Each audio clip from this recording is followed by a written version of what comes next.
Sabia que Satanás ainda tem acesso à presença de Deus? Isso eu não entendo. Porque ele é querubim.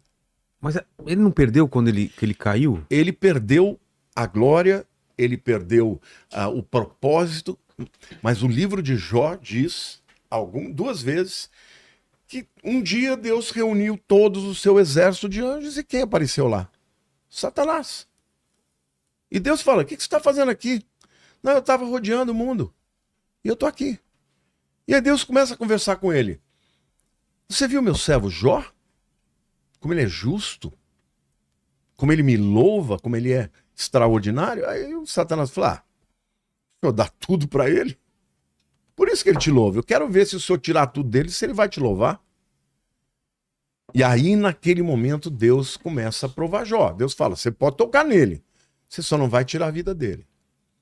Mas é incrível a gente saber que ele tem acesso lá. É. Algumas pessoas vão até dizer, não, mas depois que Jesus morreu, ele não teve mais acesso. Não é verdade. No livro de Apocalipse, capítulo 12, eu vou até ler aqui para você, não está no script, mas eu vou ler. A Bíblia fala de uma guerra final.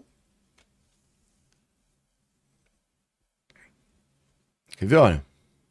Houve peleja no céu. Apocalipse, é o futuro, ainda não aconteceu. Miguel, o arcanjo, e os seus anjos pelejaram contra o dragão. O dragão é o diabo. Também pelejaram o dragão e os seus anjos. É guerra de reinos. Todavia não prevaleceram, nem mais se achou no céu o lugar deles. Eles estavam no céu guerreando. E foi expulso o grande dragão, a antiga serpente, que se chama Diabo e Satanás.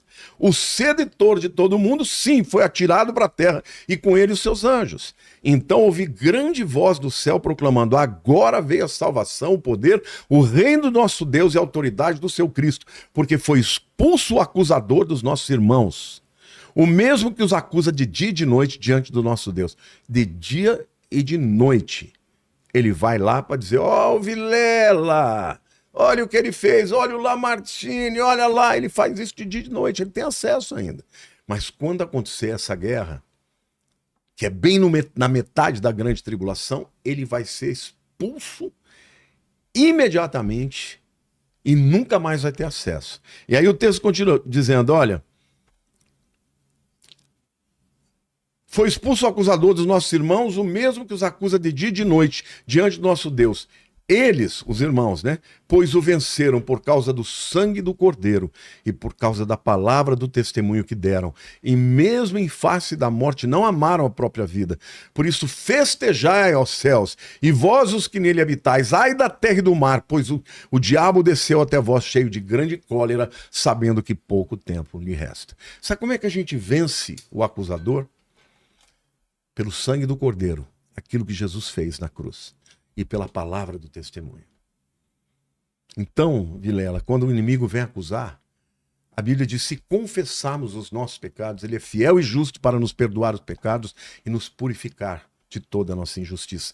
Mas a gente vence também dando testemunho do que Cristo fez.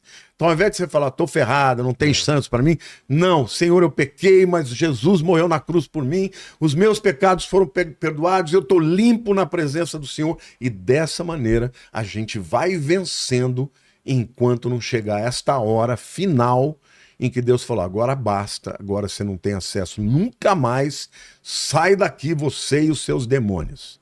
Então, ou seja, Lúcifer, ele ainda continua atuando com grande poder. Jesus, quando ele está chegando perto da hora da sua morte, ele diz assim, eis aí vem o príncipe deste mundo. Ele não está falando de principados de regiões. O príncipe deste mundo. E eu não tenho nenhuma parte com ele. Quando Satanás tentou Jesus 40 dias no deserto, ele propôs 3 coisas para Jesus. Primeiro, que ele transformasse a pedra em pão. Essa é a luta da carne. Depois, ele levou ele lá no pináculo do templo, que é um lugar alto, e falou, se joga daí, porque se você se jogar, está escrito que Deus dará ordem aos anjos para que te sustenham. Ali ele estava atacando a alma, a mente de Jesus. Será que ele vai mesmo te sustentar? E por último, ele tentou o Espírito de Jesus. Se você me adorar, prostrado, eu te dou todos os reinos desse mundo. Veja o que ele queria fazer. Jesus já é Deus. Ele sempre teve adoração no céu. Só que ele está dizendo, eu vou te dar esses reinos aqui, não são teus.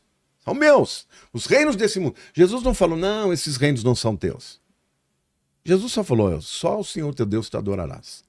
Então, de fato, os reinos desse mundo, esses presidentes, esses caras poderosos que apertam um botão e matam e destroem e fazem acontecer, eles não estão sendo dirigidos por Deus. Eles estão sendo dirigidos por Satanás. Então essa é uma guerra espiritual que acontece e vai terminar quando Cristo vier. Agora, enquanto isso, nós que servimos a Deus, que somos de Deus, a gente pode resistir. Pode fazer com que ele tenha limitações no seu poder. Tem mais alguma pergunta aí, Lene? Tem bastante aqui, viu, pastor? Ó, outra imagem. Coloca essa outra representação da arca. Que tá mais bonita aí, né? Tá vendo? Aí fica mais claro, né? Os querubins protegendo a glória de Deus. Tem uma imagem também aqui que a gente conseguiu do tabernáculo aí também, como era o tabernáculo. Mostra lá o tabernáculo, é lindo também. Olha lá, gente. Deixa eu ver entender. Deixa eu explicar para vocês. Olha, é maravilhoso isso aí. O tabernáculo só tinha uma porta de entrada. O tabernáculo fala de Jesus. Porque Jesus é a porta das ovelhas. Quando passava a porta, entrava no altar de sacrifício. O altar de sacrifício fala que Jesus morreria pelos nossos pecados. Logo em seguida, o sacerdote chegaria na pia lavatória. Aproxima um pouco mais, porque ali eles colocaram uma pia muito pequenininha ali, ó. Mas aquilo lá é uma pia, vai mexer. Vai com o mouse, vai com o mouse, é assim, mais para cima, mais para cima. Aí, essa é a pia lavatória. Por quê? Porque o sacerdote, ele sacrificava o animal, ficava com a mão de sangue, chegava ali dentro, ele lavava as mãos. Jesus é aquele que nos lava e nos purifica de todos os pecados. Você consegue entrar dentro do santos do lugar santo? Eu não achei. Naquele primeiro cortina ali, entrava no lugar santo. Do lado esquerdo ficava a menorá. Jesus é a luz do mundo. Do lado direito ficavam os pães da proposição. Jesus é o pão da vida. Em frente ficava o altar de incenso. Jesus é o nosso intercessor. Atravessava aquele véu, vinham os santos dos santos. Jesus é o santo que nos leva à presença de Deus. Ninguém vem ao Pai senão por mim. Eu sou o caminho, a verdade e a vida. Ninguém vem ao Pai senão por mim. Aquela coluna de fogo é a Shekinah de Deus, é a glória de Deus.